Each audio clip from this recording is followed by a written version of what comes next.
Olha, a Fiocruz diz que Covid-19 chegou ao Brasil em janeiro. Você preparou aquela sessão aí, ô Garrafa, ou ainda não preparou? Você vai ser mandado embora, hein, ô Garrafa? Tá aqui. Você preparou a sessão? Eu já falei? Hã? Mas vamos deixar... Fica pernóstico eu rodar agora, Agostinho, essa sessão eu já falei? Não, é histórico, né? Então põe o que eu estava falando a respeito do carnaval aí, lá pelos idos de final de fevereiro, coisa parecida. Bota aí o Garrafa e vai dizendo a data. Vamos lá. Diz aí. 7 milhões. 22 milhões 27 de fevereiro. Da população de São Paulo. 22 milhões. Deixa a só tela em São grande Paulo aí, e compadre. Rio. No meio desses caras, quantos estrangeiros havia? No meio desses estrangeiros, quantos caras que tiveram contato com o coronavírus ou que tinham o coronavírus estavam nas ruas no carnaval só de Rio e São Paulo, eu estou falando. Os caras não tiveram nenhum controle. Lá na Itália, quando apareceu uma morte, 2, 3, 4. Quando chegou a 3, 4 mortes, os caras interromperam o campeonato italiano, jogos importantes do campeonato italiano, e quem jogou com os portões fechados. Aqui não vai ter problema nenhum. Libera o carnaval. Você vai ver quantos casos vão aparecer de coronavírus de uma hora para outra. Você vai ver. Depois você me cobra. São 8 casos 5 de março no Brasil. Aqui os caras fazem carnaval de rua, 15 milhões de pessoas na rua aqui em São Paulo, mas não sei quantos milhões no Rio. Você olha Paris está deserta. Você olha Itália, os campos de futebol estão todos fechados. E aqui é carnaval, vão pra rua, vão pular e tal. Quer dizer, minimizaram a chegada, o perigo desse coronavírus. Você vai ver esse negócio. Eu tô falando aqui, marca o horário que eu tô falando aí, 16h44. Daqui a pouquinho vai subir para 10, daqui a pouquinho vai subir para 20, daqui a pouquinho tem 50 e daqui a pouquinho começa a morrer gente por causa de coronavírus no Brasil. Eu disse que esse carnaval de rua era um risco para a sociedade, no mundo inteiro, se preparando para uma coisa que pode ser uma pandemia, quer dizer, uma epidemia global, de um vírus ainda desconhecido que pode matar pra caramba. Mata mais que tiro de revólver, como dizia o Adoniran Barbosa. Aqui a gente fazendo festa. Não deixa o cara entrar no hospital e ir embora pra casa. Não tem problema nenhum e tal. Tá vendo? Já 8 casos confirmados de coronavírus no Brasil. 8 que a gente sabe. Você vai ver como vai disparar isso de hoje para amanhã. E como vai começar a morrer gente. Já. Você pode ter certeza disso. Então tome as suas precauções, em que pese o governo fala, olha, não precisa ter medo. Quem tem medo, velho. Estão minimizando a ameaça do coronavírus no Brasil. Já sobe para 13 6 de o março. número de casos no Brasil. Ontem começamos com 5, foi para 8 e hoje tem 13. Tem 3 vezes mais do que tinha ontem. E você acha que depois desse carnaval com 15 milhões das ruas aqui em São Paulo, não sei quantos milhões das ruas do Rio de Janeiro, um monte de gringo que veio para cá, que teve contato com gente com coronavírus lá fora, Salvador, Recife, o país inteiro vivendo carnaval de rua, aeroportos lotados, sem a devida precaução. Você acha que só tem 13 casos de coronavírus no Brasil? Você acha que só tem 13 casos confirmados de coronavírus no Brasil? Evidente que não, daqui para frente vai disparar. É que eu falo para gravar as coisas, os caras não prestam atenção. Falei, grava o que eu tô falando, que amanhã no mínimo tem 3 vezes mais do que eu falei. Tá pronto. Pelo menos grave isso agora que eu falei hoje, marque o dia, grave, já separe, Ovando. Separa você, porque esse país aqui é tudo festa. Você entendeu? Se trata com a maior tranquilidade uma epidemia que pode realmente virar uma pandemia, quer dizer, uma contaminação mundial e matar muita gente. Mas não entre em pânico. Não é questão de não entrar em pânico, você tem que tratar as coisas com o devido respeito e cuidado. Bom, A coisa tá tão feia, mas tão feia. 11 tão de março feia que agora. Agora há pouco foi declarada pela Organização Mundial de Saúde pandemia, quer dizer, epidemia global pelo coronavírus. Eu tô dizendo Bom, tá isso bom, aqui... para por aí, esse foi o dia 11 de março, mas desde o carnaval eu tô avisando, eu nunca fui cientista, nem pretendi ser, não tenho intelecto para isso. A gente já usa só 3% do nosso cérebro, meu nem sei se eu isso uso, mas eu sou um cara observador. Quando eu percebi que tinha um bicho diferente, que a gente não sabia que tipo de transmissão ele tinha, que vinha de um vírus letal, que é a gripe aviária, a SARS, e que é vírus, e vírus normalmente se dissemina pelo ar, com velocidade e daí por diante. Se você não contiver isso, acaba dando no que deu. Então precisava ser gênio para descobrir isso. Só que agora, eu falando é uma coisa, porque as pessoas nunca acreditaram em mim, no que eu falei desde o começo.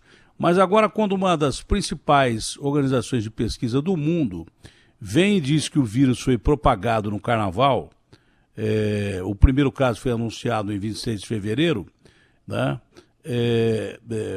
Isso aqui foi uma matéria do Poder 360. A Fiocruz diz que Covid-19 chegou ao Brasil em janeiro. Agora sim as pessoas, o cara falou, hein? Mas eu não queria ter falado, eu queria que esses caras que hoje estão fechando tudo, fecharam tudo, tivessem feito isso lá atrás. Como fez a Dinamarca, por exemplo, que não tinha um caso e cerrou as fronteiras, que tinha um ou dois casos, mas cerrou as fronteiras. A primeira-ministra da Dinamarca cerrou as fronteiras. Portugal tomou as devidas providências, morreu gente na Espanha pra caramba. Portugal, muito menos. A Coreia fez teste em massa, porque já sabia, aqui a gente botando milhões de pessoas na rua. O coordenador dos laboratórios de referência da Fiocruz, porque eu tenho o maior respeito, Rivaldo Venâncio,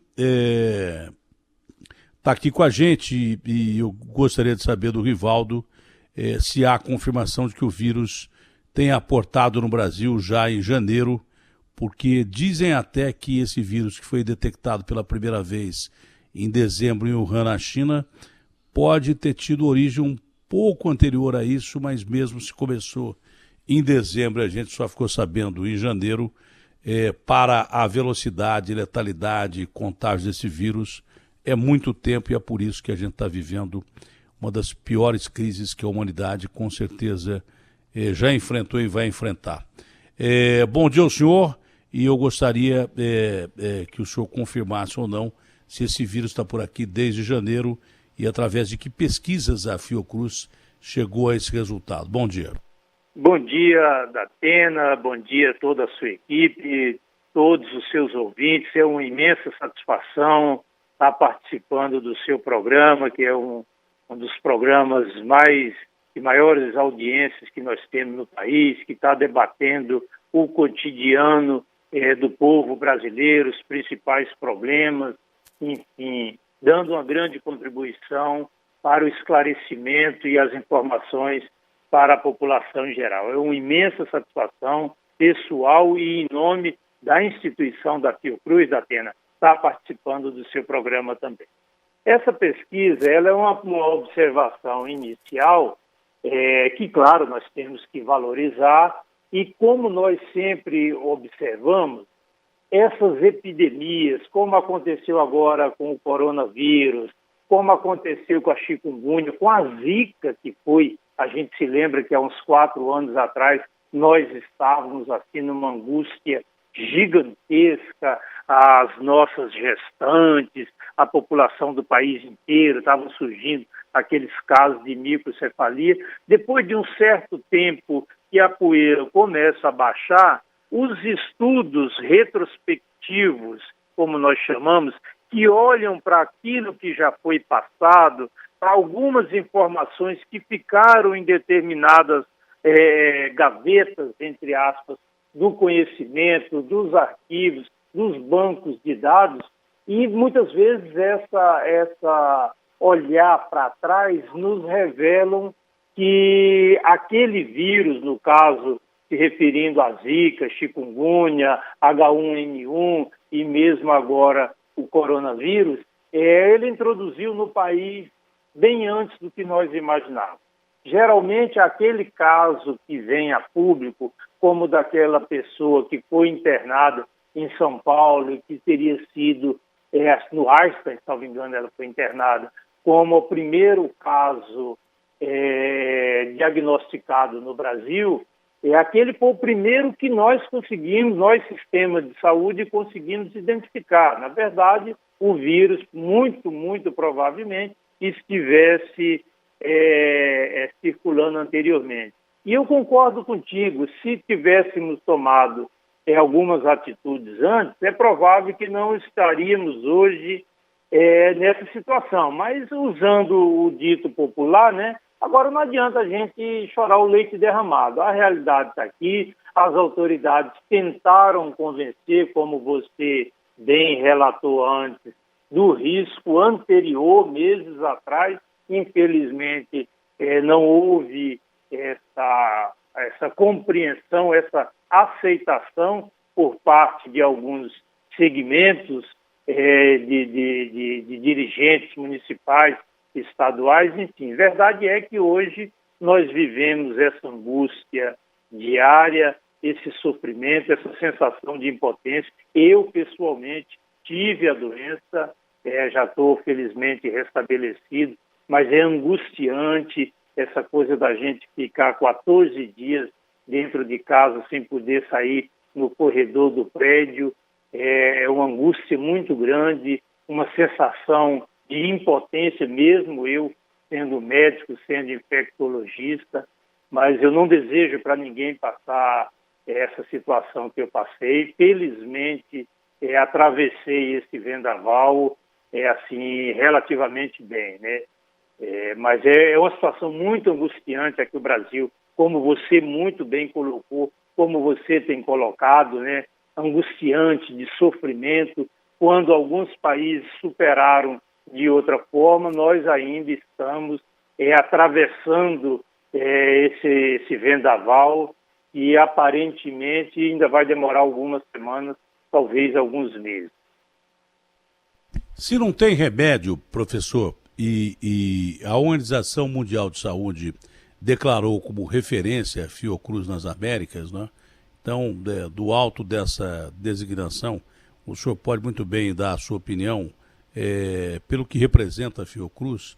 Como não tem remédio, não tem vacina, qual é o melhor caminho? Há um meio termo de você fazer com que as pessoas de um país pobre como o Brasil não percam o emprego, possam trabalhar em distanciamento social, guardadas as devidas proporções, ou, na sua opinião, o isolamento social é a medida mais correta, professor? Veja bem, o Datena, o vírus se transmite pessoa a pessoa, né, pelas gotículas. Então, como não tem um medicamento ainda comprovado para tratar esses casos, os casos graves, como ainda não temos de uma vacina, a prevenção é a única arma que nós temos. Sobretudo quando nós observamos algumas situações que são angustiantes, de chorar. É chorar literalmente, não é figurativo.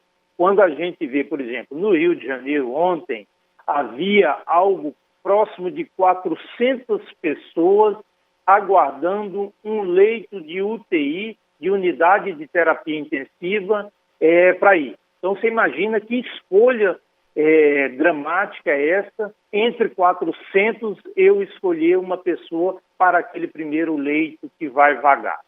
A única recomendação que nós temos é o afastamento físico entre as pessoas.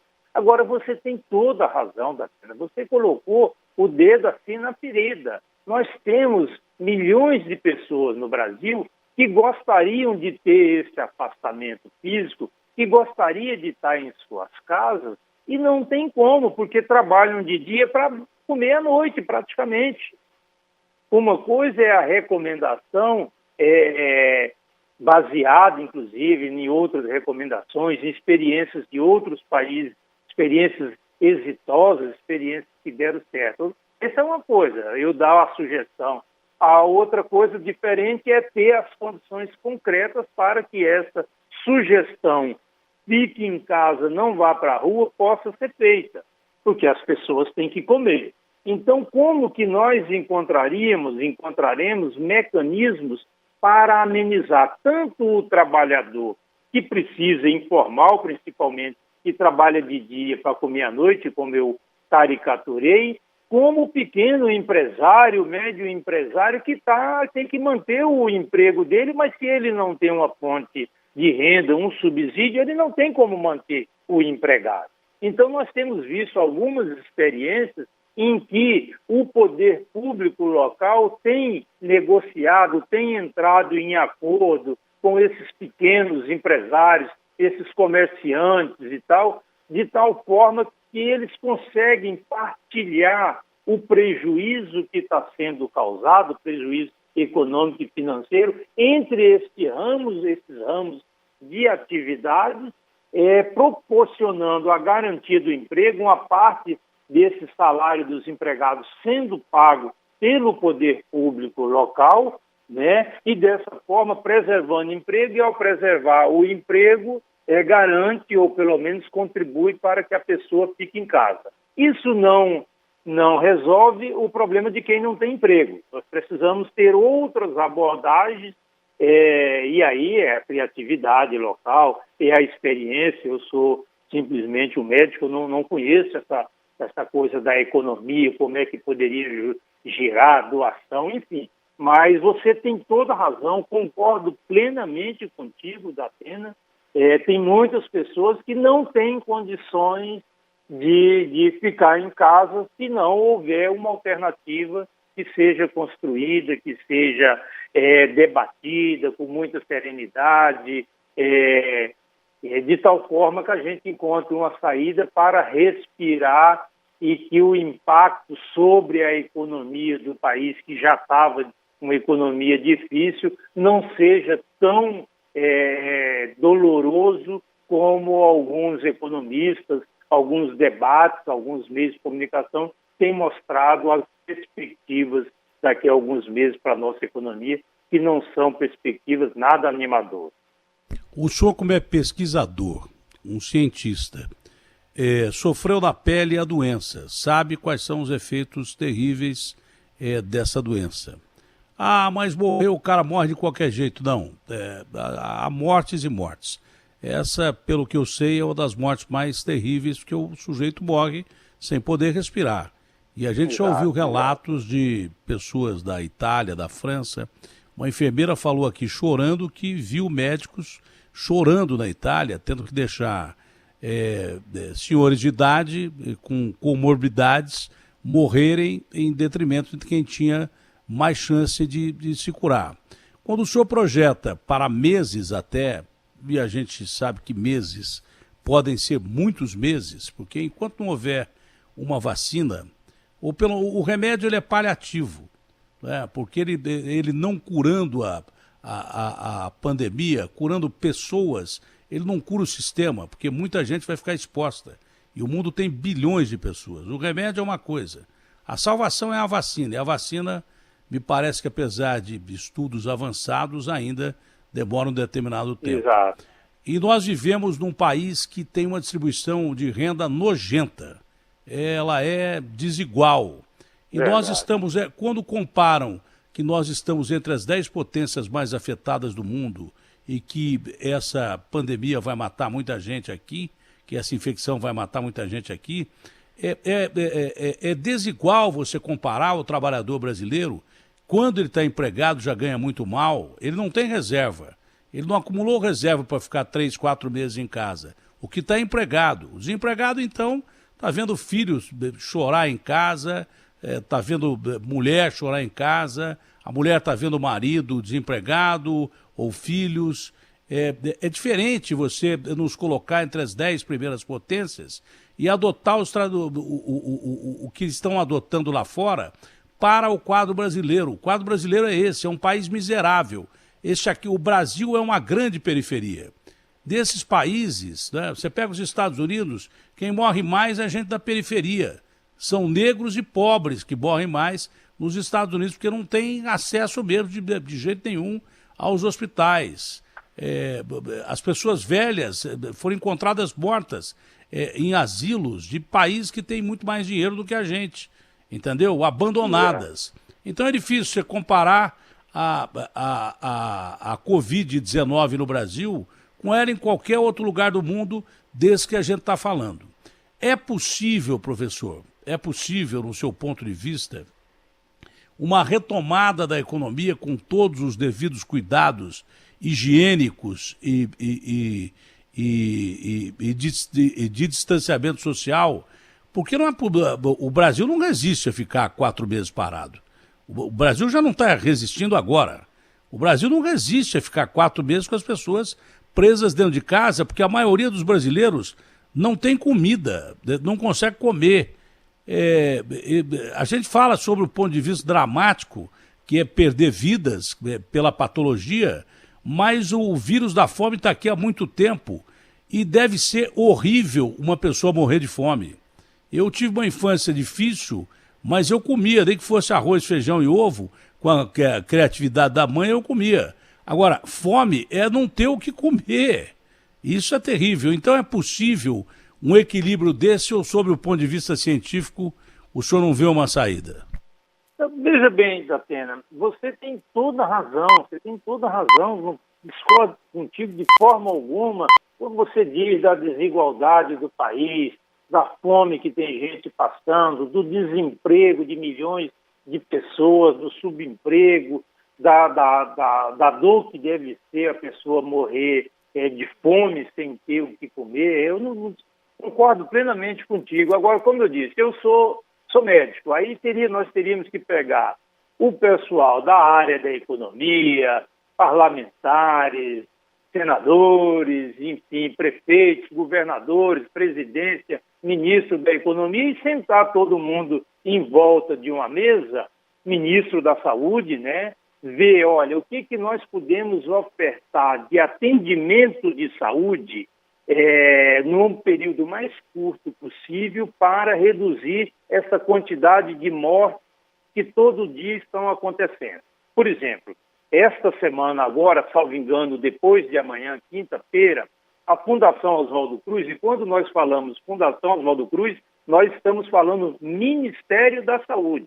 Então, o Ministério da Saúde estará entregando no campus de Manguinhos os primeiros leitos de um hospital para atendimento exclusivo da Covid, com terapia intensiva, etc e tal, moderno tal. O Ministério vai estar entregando. É uma contribuição concreta para amenizar o sofrimento daquelas pessoas que estão na fila aqui no Rio de Janeiro aguardando um atendimento. Então, esta contribuição que o Ministério da Saúde está dando aqui no campus de Manguinhos, também está ocorrendo em outras localidades do país.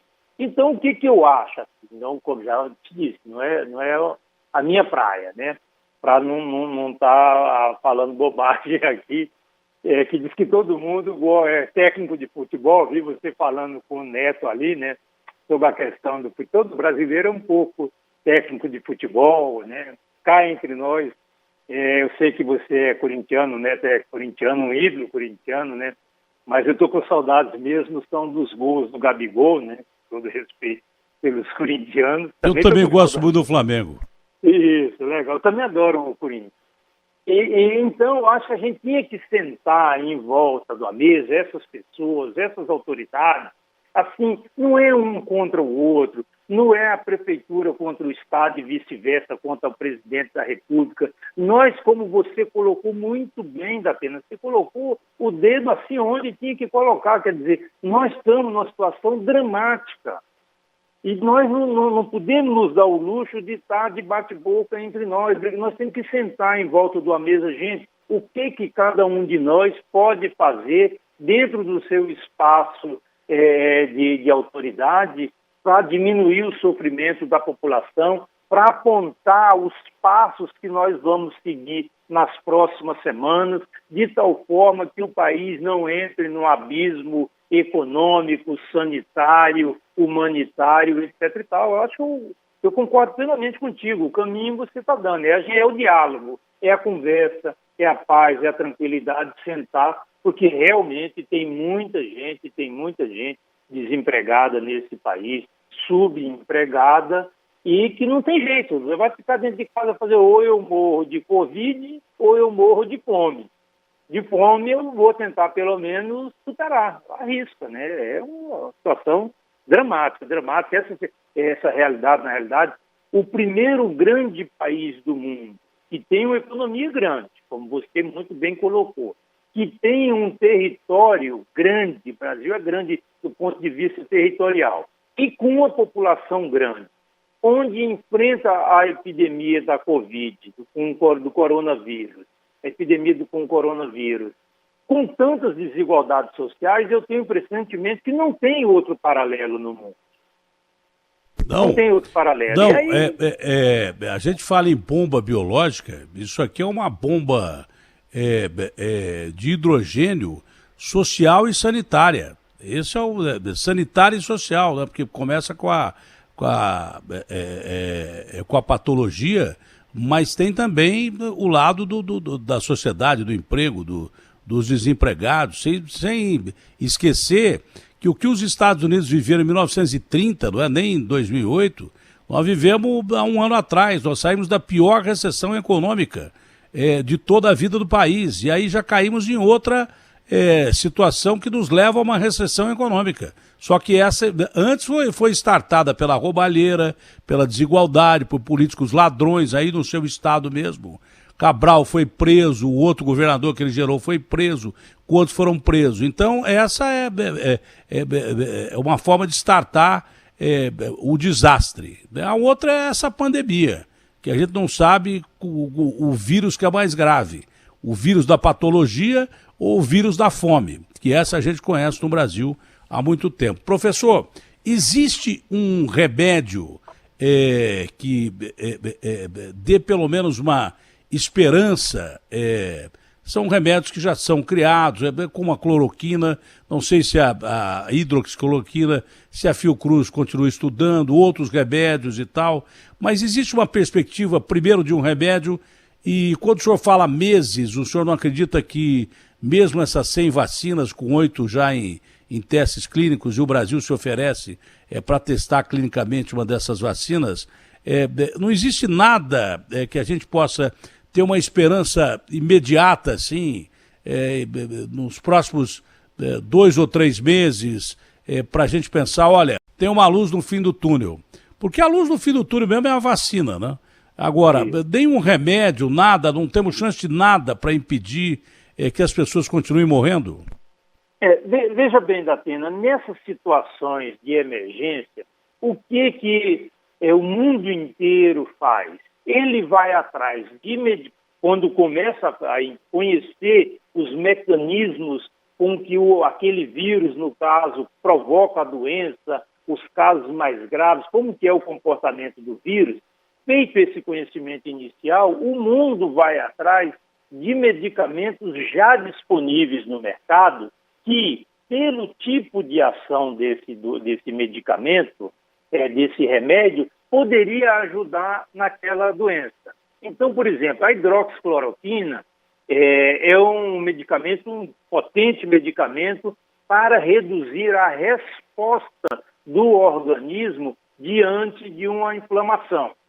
Eu tenho uma experiência razoável com a hidroxicloroquina tratando doentes com chikungunya crônica.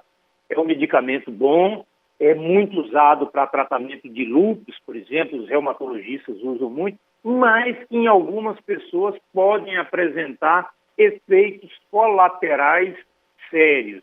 Por isso que as recomendações iniciais eram para aqueles pacientes que estavam extremamente graves, ou seja, já usei todas as alternativas que tinha, vou lançar mão dessa aí. Claro que novos estudos com a cloroquina, a hidroxicloroquina, com algumas combinações de medicamentos utilizados para tratar o HIV, tudo isso, o mundo todo, e o Brasil também, não só a Fundação Oswaldo Cruz, mas várias universidades, aí em São Paulo tem vários estudos, estão acompanhando e tentando encontrar uma solução que pelo menos não cure como um antibiótico, por exemplo, assim, dá um exemplo assim bem clássico. A pessoa tem uma infecção urinária, né? Tá com aquele incômodo todo, toma um antibiótico, pum, cortou. Mesmo que esse medicamento para o coronavírus não seja assim direto como um antibiótico diante de algumas infecções, mas o fato dele amenizar o dano que aquele vírus está causando no organismo já é um ganho gigantesco para todos nós. Por quê? Porque ao reduzir a agressão sobre aqueles pulmões, sobre aqueles rins, aquele fígado, enfim, ele está potencializando, ele está permitindo que aquela pessoa consiga viver mais alguns dias e, ao viver alguns dias a mais, se livrar daquele vírus e sobreviver. É esse o caminho que todos nós estamos fazendo. Paralelamente, tem alguns medicamentos que são um pouco mais modernos, digamos assim, como um que foi utilizado para o ebola na África, que também vai ser objeto de novos, já está sendo objeto de novas pesquisas, e que nós apostamos, assim, todas as nossas energias positivas para que deem certo. Nós temos que acreditar, não podemos apenas desanimar em momento algum. Nós o Remdesivir, né? Isso, Remdesivir. Nós temos que continuar acreditando naquela luz no fim do túnel, sendo solidários com essas pessoas que estão adoecendo, com algumas pessoas que estão em casa, com nossos avós, com nossos pais, está entrando em contato para diminuir essa sensação de solidão que é real, né? E continuar estudando dia e noite e dia, lamentando as perdas. Você falou aqui de uma enfermeira que chorava no seu programa, né? Eu tenho visto cenas assim emocionantes nos sepultamentos de enfermagem, de médicos, e são situações dolorosas, mas faz parte da profissão, não tem outro jeito. Nós precisamos desses profissionais todos, fisioterapeutas, psicólogos, enfim, toda essa rede de profissionais de saúde e dos meios de comunicação para estarem ajudando a informar a população adequadamente, para estar estimulando para que as pessoas não desanimem, para estimular o debate em busca de alternativas, tanto para a saúde como para a economia também. Os meios de comunicação têm um papel fundamental no estímulo a esse debate para que juntos nós possamos encontrar a melhor saída para o nosso país, que nós tanto amamos, e é aqui que nós vivemos e é aqui que nós vamos morrer.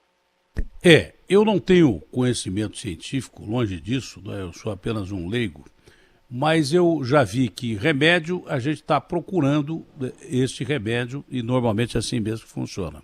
Desde o começo, eu ouço as pessoas dizendo que ela tem que achar um remédio que já tem aí, que já está aprovado para outras doenças e que funcione também para esse tipo de vírus. São remédios que funcionam mais ou menos dentro das mesmas condições contra um inimigo que ele tem alguma mutação, mas tem lá as suas particularidades. Tem coisas que combinam. Agora, deve estar sendo feita alguma pesquisa também, quando a gente ouve falar, o sujeito tem a doença, mas é assintomático. Significa que no corpo dessa pessoa, né, esse vírus não consegue causar o estrago que ele causa no corpo da maioria. Essas pessoas estão sendo estudadas também para ver o que é que determina o fator de a doença não se desenvolver dessas pessoas que têm o vírus, mas não adquirem a doença, ou são casos raros, enfim, foi uma coisa que me ocorreu agora aqui. Estão sendo estudados, Datena. Então, se você não é leigo, coisa nenhuma. Você está parecendo um pesquisador da Fiocruz, rapaz.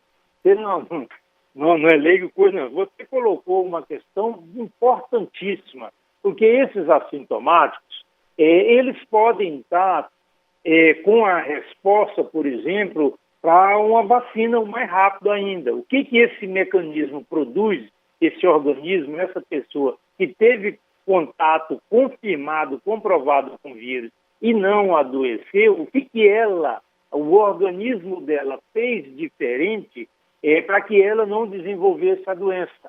Nem um espirro, tem gente que diz que não teve nada.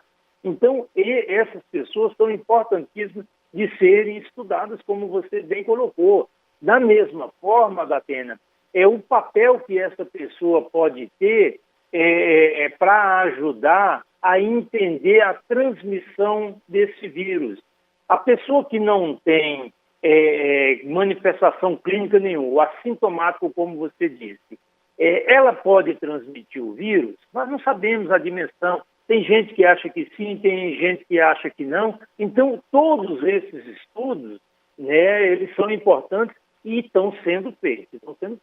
E eu acho que você tem uma segunda profissão, além de ser radialista, de ser um expert na comunicação, você vai ter que vir para a pesquisa com essas doenças tropicais. É bondade sua, professor, apenas eu ouço bastante, eu procuro ouvir o que as pessoas dizem. Um outro fator que nos deixa preocupados e, ao mesmo tempo, pode ser um alívio para quem sobreviver a essa doença, e muita gente vai perder a vida, é o fator tempo, né? Quando a gente fala em meses, a gente não sabe quantos meses ainda será necessário para a descoberta da vacina, que essa sim é a salvação da pátria, literalmente. Mas o vírus é um mecanismo que fica em consistente modificação, tanto que esse vacina da gripe que existe, na realidade, ela tem que ser atualizada todo ano, porque o próprio vírus, para qual já tem vacina, ele vai mudando para enganar, obviamente, a vacina. O que esse vírus... Exato. O vírus, a grosso modo, o que ele faz? Ele usa mecanismos para que os nossos anticorpos não reconheçam-no como um ser estranho ao corpo, e aí ele entra na célula e mata as nossas células. Esse é o mecanismo que o vírus usa, grosso modo, de uma maneira bem leiga mesmo de explicar. Ele engana o nosso corpo para entrar nas células e matar as nossas células. Esse é o caminho que usa esse vírus. Só que esse vírus agora, ele chega de uma forma letal, porque é uma novidade. Ninguém conhece esse vírus da forma com que ele está sendo transmitido, e agora está se passando a conhecer mais, mas é uma pesquisa muito recente. Agora, como todo vírus funciona, esse aí também deve funcionar. Não interessa esse vírus, não está na cadeia de produção de qualquer vírus, não interessa que o hospedeiro dure pouco, não é?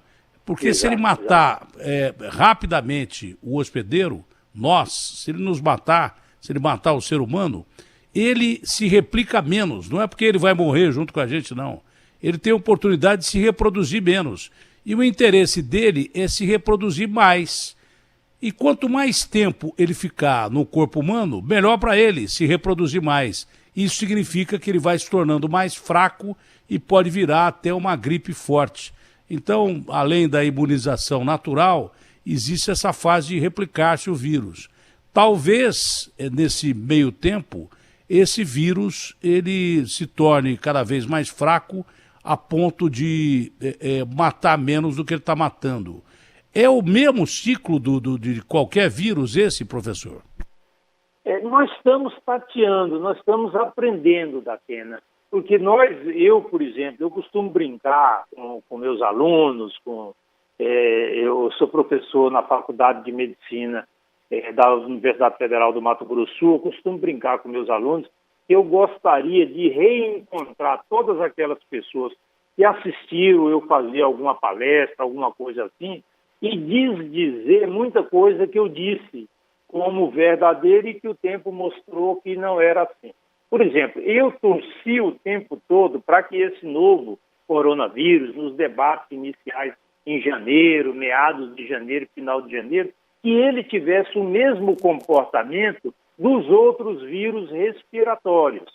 Ou seja, uma pequena parcela de uma capacidade de infecção grande, uma pequena parcela teria um caso mais grave e somente uma ínfima quantidade desses casos mais graves iria morrer por conta do vírus. Isso aconteceu, ou seja, ele se disseminou muito rapidamente, mas a parcela de pessoas que está morrendo por ele é muito maior do que qualquer pessoa pudesse imaginar no início de janeiro deste ano, em qualquer lugar do mundo. Então nós estamos tateando. Nós esperamos que ele tenha um comportamento e torcemos para isso, como vários outros vírus que, com o tempo de passagem naquele organismo, naquele ser humano, ou naquela comunidade, naquela população, ele vai perdendo um pouco da agressividade dele, nessa perspectiva de que você colocou. Ou seja, ele vai tendo uma relação mais amigável com aquele organismo da pessoa. Tem vírus que podem permanecer no corpo de uma pessoa 20 anos. O vírus herpes pode ficar 20, 30 anos ali, ele está naquele organismo. Quem tem herpes labial, por exemplo, é um vírus. O vírus do herpes labial, ele pode ficar na pessoa 40, 50 anos. Aqui e acolá a pessoa pega um sol mais intenso, tem algum estresse maior, um cansaço físico, ele vem, se apresenta, depois recolhe e vai embora. Mas o vírus está ali no organismo. A gente torce para que o coronavírus aconteça isso também, que ele passe a estabelecer ao longo do tempo, e nós não sabemos qual seria esse período de tempo, ele passe a estabelecer, a ter uma convivência amigável, pacífica com o organismo humano, de tal forma que ele fica ali, mas que ele não mate aquele organismo. Esse é o sonho que nós temos e torcemos para que isso aconteça. Agora, quanto tempo seria necessário, aí não dá para mim. Quando o senhor fala em durar meses a epidemia aqui no Brasil, a pandemia no mundo, mas a epidemia aqui no Brasil, meses a gente pode mensurar em quantos meses, assim, para ter uma luz no fim do túnel? Veja bem, Datena, o Brasil é um continente, né? Eu, por exemplo, eu sou nascido no Mato Grosso do Sul, na realidade. E de lá eu fui estudar no Rio Grande do Sul. Eu fiz faculdade em Caxias do Sul. Agora, a maio, é que começa o inverno na Serra Gaúcha, que começa a nevar daqui a pouco. Isso vai, às vezes, até final de agosto, setembro. Enquanto aqui no Rio de Janeiro nós estamos tendo um sol danado e outras regiões do Brasil. O meu Mato Grosso do Sul, onde eu nasci e me criei, começa a ficar frio agora. A partir de maio, chega o auge do frio ali por julho, agosto. O frio e o seco. Centro-Oeste todo, você conhece aquela região, é muito seca. Nós ficamos ali, por vezes, 3 meses sem chover. E se está muito seco o clima e frio, o que acontece? Da mesma forma que racha o lábio da gente, que a gente fica com os lábios doloridos, a mucosa, a boca, a garganta, a narina também racham. E isso facilita a penetração do vírus, né? Então, eu acredito que a gente vai levar alguns meses, mas não seria alguns meses idênticos para o país inteiro. E mesmo dentro de alguns estados, é provável que algumas regiões do estado tenham comportamentos diferentes de outras. Por exemplo, aquela região ali mais próxima do Mato Grosso do Sul de São Paulo, provavelmente não tenha o mesmo comportamento climático, etc. e tal, que tem a Baixada Santista. Então, quando a gente fala que o problema se prolongará por alguns meses, na minha cabeça, pelo menos, eu estou imaginando que vão ser, alguns lugares vão estar com muita dor de cabeça, outros vão estar saindo da dor de cabeça e outros vão estar contando os causos para os filhos, para os netos, para os bisnetos, de algo que aconteceu e que já foi embora. Então, eu vejo dessa forma, a gente não acredita que vai ser por igual para o país inteiro, como a gente viu em pequenos países da Europa, países menores, que praticamente o inverno ali ele é idêntico de ponta a ponta do país. Acho que aqui com a gente não seria dessa forma. E torço que seja o mais curto possível. Um pesquisador, o Didier Raoult, que é um pesquisador muito controverso, mas ele é um dos caras que, por exemplo, foi o primeiro cara a estudar o vírus grande e tal. Ele é muito polêmico, ele xinga todo mundo, briga com todo mundo. Quando ele pegou essa hidroxicloroquina e associou a azitromicina, ele colocou, de uma certa forma, o ovo em pé para o tratamento, talvez, dessa doença inicial, que realmente provoca. Eu sei de pessoas que usaram a hidroxicloroquina e que têm hoje problemas cardíacos, entendeu? Sobreviveram à doença, mas têm problemas cardíacos, que ele afeta diretamente o coração. Mas ele como um virologista, que é controverso, mas respeitável, ele disse assim, olha, na primavera essa porcaria vai começar a sumir. E pode escrever o que eu disse. E eu confio nele, porque em 2003 ele apresentou ao governo francês um quadro parecido com esse que nós temos hoje. Ele falou, olha, daqui a alguns anos nós vamos ter uma pandemia global causada por um vírus respiratório. E como todo bom governo, todo bom político, os caras engavetaram esse estudo do Didier Raoult lá em 2003. Então, grosso modo, a chegada da primavera é que ameniza, independente dessas condições climáticas diferentes do país, mas onde o vírus se propaga com mais facilidade, com a chegada da primavera, o final do inverno e, de repente, a probabilidade desse vírus desaparecer é maior? Aí, teoricamente mas também, lembrando, é um vírus novo que a gente tem que ver se ele teria o comportamento dos outros, por exemplo, da H1N1, que durante a primavera e o verão reduz sobremaneira a sua circulação, embora possa ocorrer casos esporádicos, mas o grosso mesmo das transmissões ocorre no período outono e inverno. Isso acontece em várias partes do mundo. É isso que nós estamos esperando, mas só o tempo dirá. Eu acredito nisso e torço para acontecer isso. Olha, todo político devia ter um grande, mas um grande do especialista em saúde do lado, e numa pandemia, então, isso teria que ser mais do que necessário. O cara é mais importante para ajudar um presidente da República, por exemplo, do que o vice-presidente e qualquer ministro seria um conselheiro médico nesse momento. O Trump começou a tratar essa epidemia nos Estados Unidos como se fosse brincadeira, né? Ele achava que era brincadeira. Aí tem um tal de Anthony Fauci, que é simplesmente um dos caras que ajudaram a combater a AIDS com uma capacidade imensa. O médico chegou no ouvido dele e falou assim, ô grandão, vem cá, eu vou falar uma coisa para você. Você para de falar isso aí, porque esse vírus vai matar quase 200 mil pessoas nos Estados Unidos. E a projeção aponta para isso mesmo. E aí o Trump começou a parar de falar muito e começou a ouvir mais. Eu estou recebendo um informe agora do New York Times que o Dr. Fauci pretende falar ao Senado americano nas próximas horas que você abrir rapidamente demais a economia lá pode provocar uma autêntica tragédia. Pode provocar o que ele diz aqui, um desastre.